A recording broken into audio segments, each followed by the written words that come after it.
પરીક્ષામાં ઘડિયાળમાં જુઓ છો અને માત્ર 15 મિનિટ બાકી છે અને અડધી આન્સર શીટ લખવાની બાકી છે.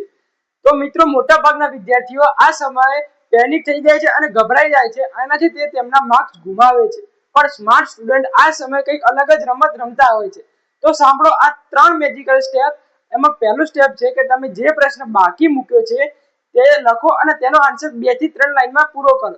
ત્યારબાદ બીજું સ્ટેપ એ છે કે તમે જે કંઈ પણ આન્સર લખો છો તેની લાસ્ટ લાઈન ઘાટી અને અંડરલાઈન વાળી કરો. અને ત્રીજું સ્ટેપ છે કે મિત્રો તમને જે પ્રશ્નનો જવાબ ના આવડતો હોય તેનામાં પ્રશ્નનો કીવર્ડ્સ યુઝ કરો અને તેનાથી 3 થી 4 લાઈન ભરો. આના તમને માર્ક્સ મળે છે.